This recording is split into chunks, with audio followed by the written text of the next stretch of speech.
sepertinya dalam percakapan ini Pak Luhut Binsar Panjaitan memberikan pencerahan untuk Rocky Gerung, dan karena itu mari kita dengarkan ya teman-teman. Ada pengkritik-pengkritik ekonomi yang kadang-kadang menurut saya agak berlebihan karena tidak melihat data itu dengan jelas. Jadi tidak berbasis data melakukan kritikan, tapi berbasis kecemburuan, mungkin maaf sekali lagi, atau mungkin kebencian yang menurut saya nggak perlu. Karena setiap orang itu punya era masing-masing. Dan kalau itu berbeda pendapat, jangan ditularkan menjadi kebencian. Berbeda pendapat itu adalah kedewasaan dan satu bagian daripada demokrasi. Jadi semua figur yang sukses itu, orang lihat itu prestasi Anda karena Anda yang lakukan semua itu sebetulnya. Enggak, ini persepsi orang begitu. Jadi ya, tapi kalau saya mesti komplain gitu. Betul, saya tidak perlu. Itu kerja teamwork. Oke, kerja teamwork itu ya itu semacam wisdom dari Pak Luhut, itu kerja teamwork. Tapi sebetulnya secara real orang kasih satire, kok Pak Luhut menguasai semua itu. Padahal faktual memang seolah-olah Pak Luhut ini punya tongkat Musa itu untuk membelah jalan mati. Dan ini kan kesempatan kita untuk menilai orang dan objektif aja. Kan menteri yang lain sebetulnya nggak bikin apa-apa selain kampanye mau jadi presiden kan? Oh ya nggak juga, ada juga hebat-hebat mereka. Oke, saya satu hal. Seandainya tadi Pak Luhut gambarkan bahwa founding person kita punya konsep yang bagus. Tapi akhirnya di tahun 98 kita kasih interupsi pada keputusan Presiden Soeharto karena dia melenceng dari arah konstitusi. Walaupun prestasi pembangunan bagus, tapi orang merasa kok kebebasan kurang. Gitu. Nah, sekarang ada kebebasan, tetapi tidak ada oposisi. Oleh karena itu saya ambil alih fungsi oposisi. Saya tiap hari kritik kebijakan Presiden, Pak Luhut. Tapi yang saya kritik adalah kebijakan. Lalu orang komplain, Rocky Gerung itu kelihatannya kritik. Solusinya apa? Saya bilang solusi itu mestinya dari orang yang saya kritik, karena saya bayar pajak gitu. Jadi pengertian oposisi sekarang, kalau beroposisi mesti kasih solusi. Saya nggak mampu, saya nggak punya big data untuk kasih solusi, kira-kira begitu tuh. Ya enggak apa-apa. Yes. Saya kira kalau saya nggak suka sama Anda, saya kan nggak datang ini. Iya betul. Ya. Tapi bukan itu poin-poin saya. Saya hargai bahwa perbedaan pendapat itu harus ada. Jadi karena kita di keluarga aja ada kan. Tapi yang saya ingin himbau pada masyarakat, kita semua apakah menamakan oposisi atau perintah, ayolah kita berbeda pendapat itu dalam konteks yang lebih santun. Itu aja. Okay. Jadi misalnya kalau mau ngeritik presiden kita, mau ngeritik sini, kritik aja. Enggak apa-apa, kritik saya. Ya, senang aja. Tapi tentu dengan kesantunan timur kita yang perlu kita pelihara. Jadi kalau ada yang bilang misalnya mana kebebasan di kekang, kebebasan apa? Anda bisa ngeritik saya aja.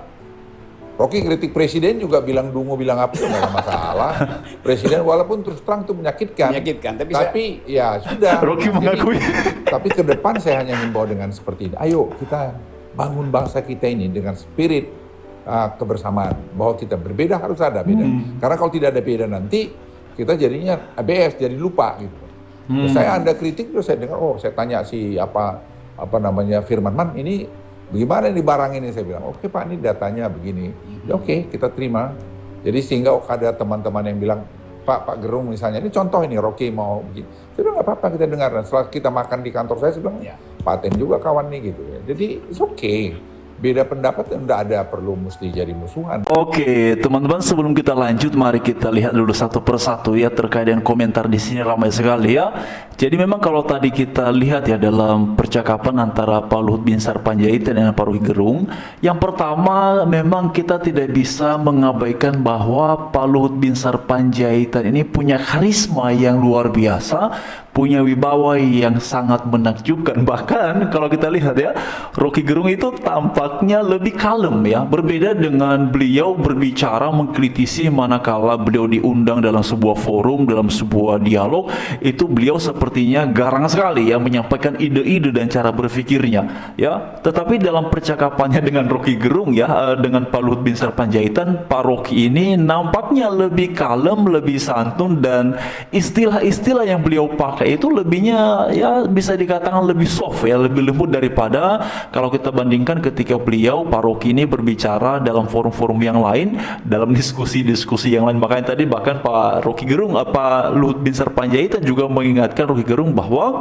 dalam menyampaikan kritik itu ya silakan-silakan saja, memang itu diperlukan, tetapi kita mesti bisa mengedepankan kesantunan ya. Nah menariknya tadi bahkan Pak Luhut Binsar Panjaitan juga menyebutkan, wah bahkan Anda pun mengkritik presiden dengan menggunakan kata dungu itu ya, pelongo itu ya, kita terima saja meskipun itu menyakitkan. Nah, Rocky bilang ya menyakitkan.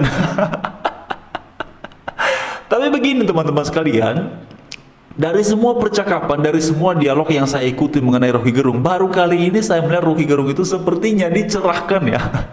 Dicerahkan oleh Pak Luhut Binsar Panjaitan. Dan tadi kan Pak Rocky Gerung ini mencoba ya untuk memberikan pujian yang nampaknya itu pujian selangit ya, dengan ucapan Rocky Gerung bahwa nampaknya ya prestasi-prestasi, capaian-capaian yang selama ini dilihat itu adalah itu karena berkat Anda, itu karena kerja keras Anda. Tapi kemudian Pak Luhut Binsar Panjaitan ini ternyata tidak mudah untuk dirayu ya dengan pujian-pujian yang seperti itu. Bahkan beliau kemudian langsung mengcounter dan menyampaikan komplain kepada Rocky Gerung mengenai pernyataan itu, karena bagi Pak Luhut Binsar Panjaitan ataupun Pak LBP ya, bahwa itu semua karena teamwork ya, jadi karena kerjasama, bukan karena kerja satu orang saja. Nah ini kemudian memang menarik sekali teman-teman. Makanya tadi ketika saya lihat video ini, wah kayaknya bagus juga ini untuk kita diskusikan ataupun bahas pada sesi ini ya. Oke, mari kita melihat ya. Beberapa komentar di sini ada yang menguraikan begini. Mantap dan menarik Bung Rocky, ngobrol santai penuh makna, paling tidak bisa mematahkan stigmatisasi para cebongers, katanya bahwa Bung Rocky itu hanya bisa mengkritik pemerintah dan anti kekuasaan. Di sisi lain juga positif, kita bisa mengenal dan mendengar lebih komprehensif pandangan Pak LBP yang selama ini kita hanya dengar ya atau lihat framing oleh media saja. Ya enggak sabar tunggu ya untuk part berikutnya. Oke, Indonesia jadi kiblat politik dunia di mana antara pemerintah di pihak Pak Luhut dengan pengkritik pemerintah atau dikenal dengan oposisi pihak Rocky bertemu dalam acara bincang untuk negeri ini. Oke, jadi memang teman-teman sekalian, saya secara pribadi sebenarnya ya, pada waktu-waktu yang lalu itu saya salah satu orang yang cukup mengagumi Rocky Gerung karena statement dan argumentasinya itu yang saya lihat memang seringkali membuat pihak lawannya itu juga kelabakan memberikan jawab ya. Namun pada beberapa waktu belakangan memang saya juga tidak setuju dengan istilah-istilah yang dipakaikan oleh Rocky Gerung perihal misalnya mengkritik Pak Jokowi. Saya bukan berarti membela secara mati-matian Pak Jokowi ya, tapi saya merasa bahwa seperti yang tadi disampaikan oleh Pak Luhut, kita dalam mengkritik itu perlu sekali untuk mengedepankan istilah sopan santun ya.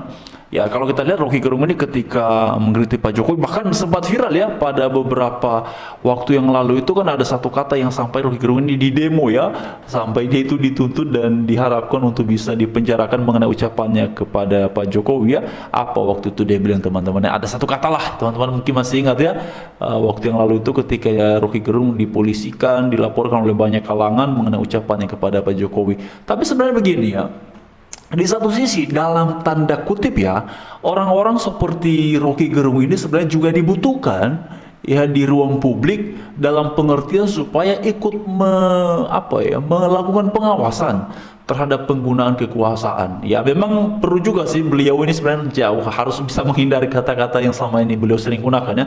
Tapi di satu sisi teman-teman, sebenarnya istilah-istilah yang kemudian dia pakai itu ini juga menjadi sebuah pemantik ya, pemantik untuk ya masyarakat itu menjadi reaktif ya terhadap apa yang dia sampaikan, baik itu pada akhirnya reaktifnya bersifat pro terhadapnya ataupun kontra terhadap pernyataan itu.